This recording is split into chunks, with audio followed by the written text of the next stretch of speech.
Welcome back to Sports Tonight on Channels Television. The 23rd edition of the Nigeria Economic Summit Group kicked off yesterday in Abuja, the FCT.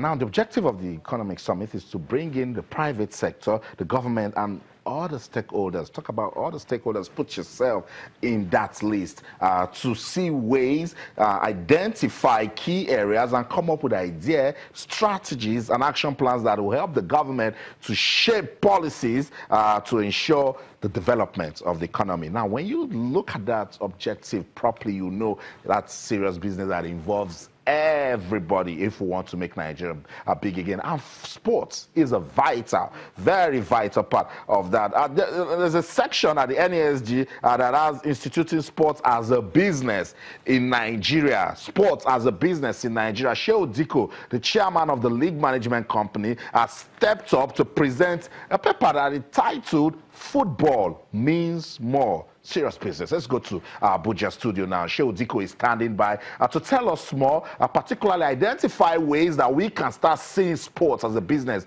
in Nigeria. Good evening, Shehu Diko. Welcome to Sports Tonight. Thank you very much, Austin. It's my pleasure. Okay, before we get into that business of making sports business in Nigeria, let's show some love to the Super Eagles of Nigeria. I saw those players throw you up in the air, and I was saying, wait a minute, catch him, but it was so much fun at the Godswill Akpabio Stadium watching the Super Eagles of Nigeria qualify for the World Cup in Russia.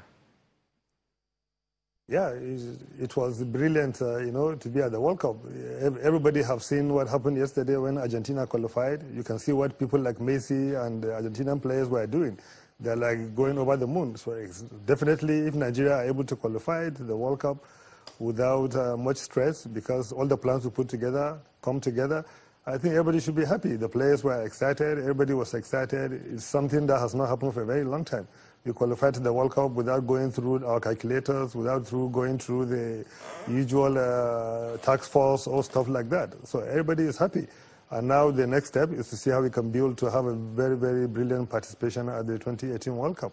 That's right, and also look at ways participating at the World Cup can boost the economy of Nigeria. Let's talk about the reason you talked at the NESG today. You presented a paper titled "Football Means More." How much more does football mean in Nigeria? Well, you know, to start with, you know, the NESG, Nigeria Economic Summit, is a gathering of everybody that matters in the country to look at how they can come up with plans, strategy to make the economy better. And for the first time, you know, the government is trying to diversify the economy, trying to take it out of the oil-reliant economy to create all kind of, to make it a service economy that have all kind of branches making money for the country, employing people. And luckily, they have identified sports as a very good means to be able to achieve that.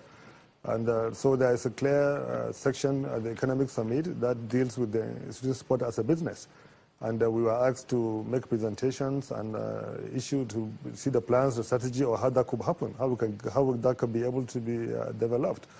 And we now take it, say, okay, let's start with football. Football means more. If you can be able to sort our football, to be able to drive it, all other sports could be able to key into that and develop to the next level.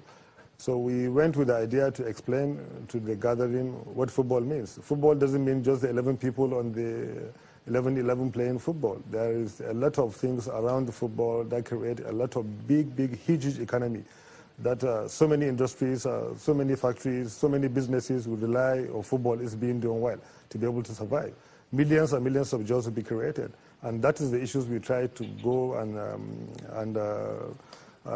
tell the gathering and try to explain how it's happening. All over the world, if you look at it, their sports, their football is business. So why not ours? We have the capacity to do it. We have all the ingredients to do it. But what are the gaps? So we try to identify the gaps. Everybody agrees that football is business. We know that. But what are the gaps? What are other countries did that to be able to be where they are today? They said development is not an accident. It's a result of a well-taught, intelligent thought that could be able to get you to develop.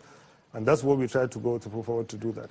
At the end of the day, the conclusion is the fact that there are gaps, there are things that need to be done to see that we jumpstart the football economy in Nigeria.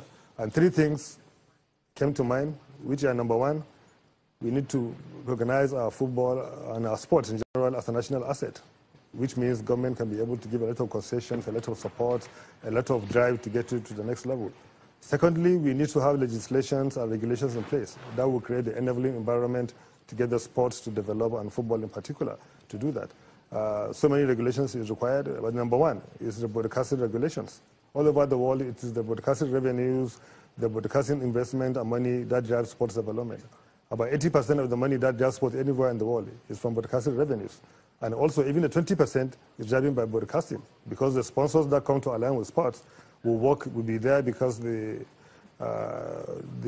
broadcasting is there. So we need to sort out our broadcasting code, our broadcasting rules, to make it perfect, to support, protect, and drive our local content. We need to also have specific regulations that will be able to support the industries and the businesses and everybody involved with sports, like tax breaks, like special concessions and what have you for everybody involved in sports. We need to also have specific sports regulations that drive the governance, the credibility, the reporting cycles of sports to make sure everything is transparent. It's good. That has to be done.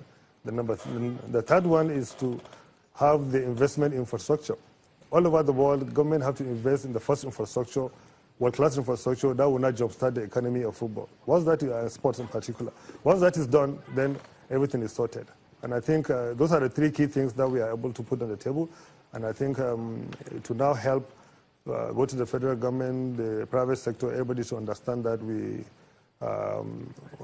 there is a huge opportunity in sports and in football in particular. From the three that you've mentioned, I singled out infrastructure and regulations. Where do you think we need to start in terms of developing our football and seeing it as a business?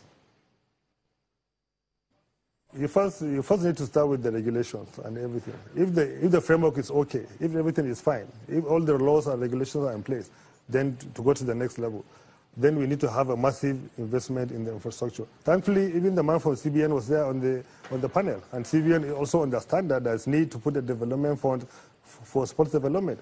The same way they put development funds for agriculture, for entertainment industry, and what have you.